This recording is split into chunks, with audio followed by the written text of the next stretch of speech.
دعا کیسے کریں؟ میرے لیے ایک سائیکل خرید دیجیے، بیٹے نے باپ سے کہا۔ باپ کی آمدنی کم تھی، وہ سائیکل خریدنے کی پوزیشن میں نہ تھا۔ اس نے ٹال دیا۔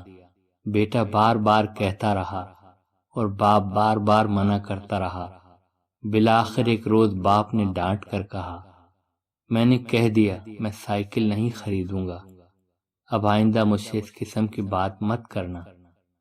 یہ سن کر لڑکے کی آنکھوں میں آنسو آ گئے۔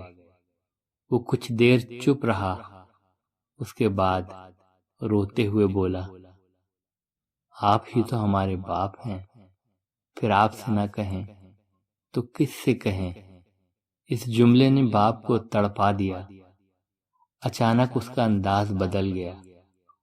اس نے کہا، اچھا بیٹے اطمینان رکھو، میں تمہارے لیے سائیکل خریدوں گا اور کل ہی خریدوں گا۔ یہ کہتے ہوئے باپ کی آنکھوں میں آنسو آ گئے۔ اگلے دن اس نے پیسے کا انتظام کر کے بیٹے کے لیے نئی سائیکل خرید دی۔ لڑکے نے بظاہر ایک لفظ کہا تھا، مگر یہ ایک ایسا لفظ تھا جس کی قیمت اس کی اپنی زندگی تھی، جس میں اس کی پوری ہستی شامل ہو گئی تھی۔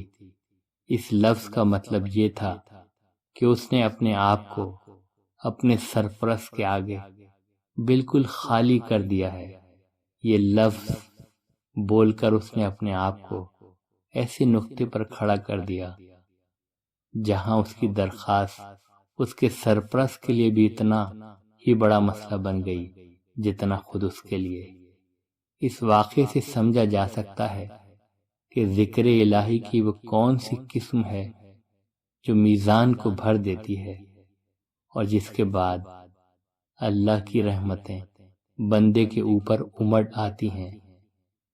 یہ رٹے ہوئے الفاظ کی تکرار نہیں ہے، نہ اس کا کوئی نصاب ہے۔ یہ ذکر کی وہ قسم ہے جس میں بندہ اپنی پوری ہستی کو انڈیل دیتا ہے۔ جب بندہ اپنے آپ کو اپنے رب کے ساتھ اتنا زیادہ شامل کر دیتا ہے کہ بیٹا اور باپ دونوں ایک ترازو پر آ جاتے ہیں، یہ وہ لمحہ ہے جبکہ ذکر محض لغت کا لفظ نہیں ہوتا بلکہ ایک شخصیت کے پھٹنے کی آواز ہوتا ہے۔ اس وقت اللہ کی رحمتیں اپنے بندے پر ٹوٹ پڑتی ہیں۔ بندگی اور خدائی دونوں ایک دوسرے سے راضی ہو جاتے ہیں۔